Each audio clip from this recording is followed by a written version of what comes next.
السلام عليكم، مرحبا بكم فيديو جديد من قناة ديما تي في سبور. في الفيديو غنشوفوا محلل مصري شنو قال على جديد اخبار محترفين بالخارج، كذلك نسمعوا شنو قال على الظهور الاول لحكيم زياش مع فريقه الجديد غلاتا ساراي وتألق الحارس ياسين بونو مع فريق الهلال السعودي.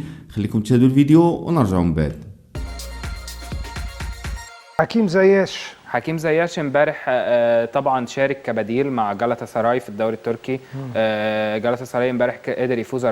يمكن حكيم زياش لسه لحد دلوقتي ما قدمش المستوى المعهود عليه، يمكن داخل في فتره متذبذبه بقاله اكتر من سنه او سنتين منذ انضمامه لتشيلسي. طبعا يمكن كان فتره تألقه كلها مع اياكس، ولكن امل خير ان شاء الله ان حكيم زياش يرجع لمستواه المعهود طبعا مع جالاتا سراي. يعني بصراحه فريق بيدي فرصه وبيدي بيخلي اللعيب اللي بيلعب في الفريق نفسه يتألق. يعني زي ما شفنا مصطفى محمد كان بدايه تألقه في اوروبا كان مع جالاتا سراي. اتوقع ان عوده حكيم زياش للطريق الصحيح مع المنتخب المغربي ان شاء الله او حتى مع جالاتا سراي. هو كان جانبه بدراجي ما كانش بعول عليه في الاختيار الاخير. صحيح امام بوركينا فاسو. صحيح. وحكيم زياش نجم كبير بصراحه ويفرق بشكل كبير جدا جدا. بس عايز تركيز. هو عايز تركيز طبعا. النصيري اخباره ايه؟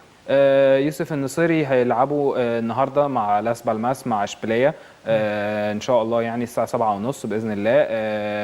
اشبيليه اللي السنه دي بيقدم كارثه. يمكن النصيري شفناه مع اتحاد في كاس السوبر الاوروبي سجل هدف في مانشستر سيتي وكان نجم من نجوم الماتش، يعني كان تألق بشكل كبير جدا. ولكن يوسف النصيري السنه دي مع اشبيليه في الدوري او اشبيليه بشكل عام هو متذيل الترتيب. اشبيليه السنه دي ما كسبش ولا ماتش، ما تعادلش ولا ماتش، هزم في مبارياته الثلاثه اللي لعبهم في الدوري الاسباني. تاجل ليه ماتش اتلتيكو مدريد النهارده، ماتش مع لاس بالماس يمكن تكون الاستفاقه لاشبيليه. ولكن طبعا يبقى يوسف النصيري واحد من افضل المهاجمين في الدوري الاسباني، طبعًا. واحد من افضل المهاجمين طبعا العرب الموجودين حاليا طبعا. ومرابط اخباره ايه؟ يمكن مرابط امبارح ما لعبش مع مانشستر يونايتد بسبب الاصابه، ولكن المفروض ان هو هيكون جاهز ان شاء الله للماتش بعد ماتش بايرن ميونخ. مانشستر يونايتد عنده بايرن ميونخ في دوري ابطال اوروبا الاسبوع ده، بعد كده هيلعب في الدوري. اتوقع ان مرابط هيكون جاهز. هو اصيب مع المنتخب اصابه خفيفه ولكن هيكون جاهز من الماتش الجاي مع مانشستر يونايتد. وهو لعيب بصراحه يمكن اخر 3 سنين مرابط من افضل اللعيبه في الدوري الايطالي، يمكن افضل نص ملعب. وعايز اخيرا اشيد بلعيب مغربي يا استاذ طارق في الدوري السعودي، بس الناس مش واخده بالها منه. واتوقع ان هو لو شارك مع المنتخب المغربي يعني هيعمل فرق كبير جدا رغم ان هو سنه كبير. مراد باتنا مع الفتح لعيب رهيب يا استاذ طارق. ده كان موجود من زمان، من ايام طبعا لما كان قابل الزمالك في كاس الكونفدراليه. ايوه صحيح مظبوط جدا. 2015 افتكر. ايوه صحيح مظبوط. مراد باتنا يمكن حتى انا فاكر ان اسمه اتعرض كويس جدا على اداره نادي الزمالك، بس هو راح للفتح السعودي.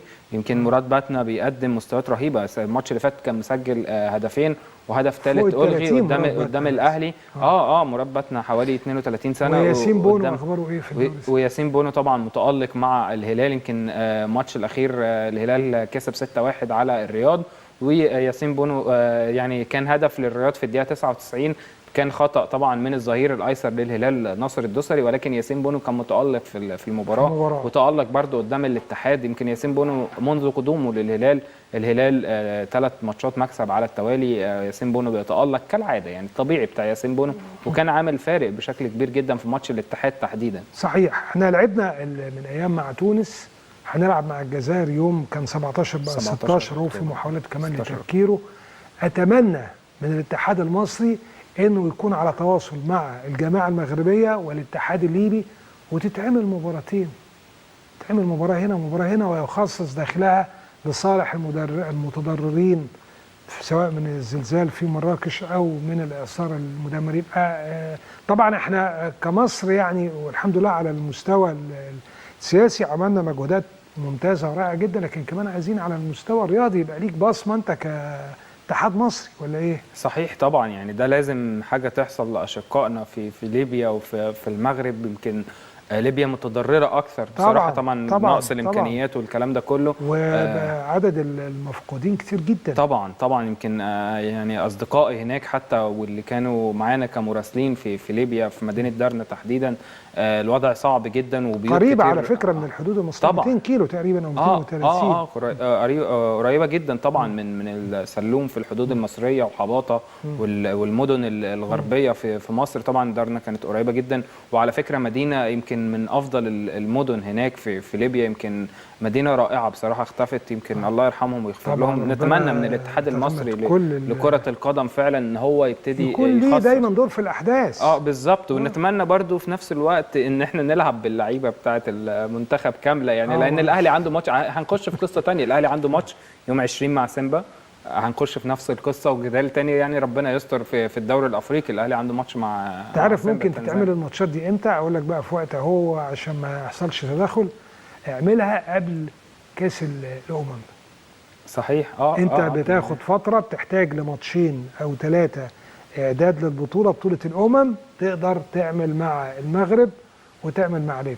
صحيح مظبوط، مش هتاخد وقت اهو. مظبوط. وانت لو قلت للناس ان التذاكر دي هتروح وكده الدوري بيكون واقف. صحيح. وهتلاقي الجمعه على الاقل الملعب اتملى يعني، ويعلن عنها دلوقتي، احنا في النص الثاني من سبتمبر اهو، يعني بدايه يناير مش بعيد. صحيح. عبد الصمد الزلزولي اللاعب المغربي ونجم برشلونه السابق، عبد الصمد لم يصمد كثيرا قدام برشلونه امبارح، يمكن شادي رياض امبارح لعب مع منتخب المغربي، وعبد الصمد الزلزولي شارك مع ريال بيتيس، ولكن لسه برضه ما وصلش للمستوى. كان برشلونه كان رخم امبارح زي ما بنقول كده في الكوره فعلا، ما كانش فيه فريق يعني بريال بيتيس امبارح ما كانش لاقي نفسه قدام برشلونه، وبرشلونه كان الافضل في المباراه بشكل كبير جدا، فعبد الصمد الزلزولي ما لقاش المساحات الكبيره اللي يلعب يقدر يستفيد منها. صحيح.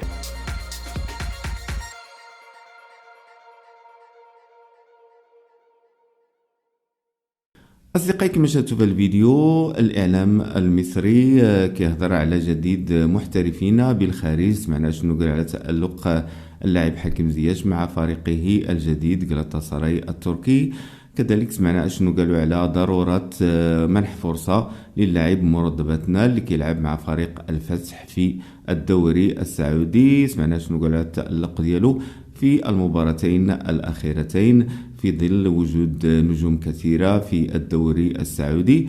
يبرز اسم مراد باتنا لهذا الإعلام المصري، وكذلك أغلب الإعلاميين في المغرب كيطالبوا بمنح فرصة للاعب مراد باتنا مع الأسود.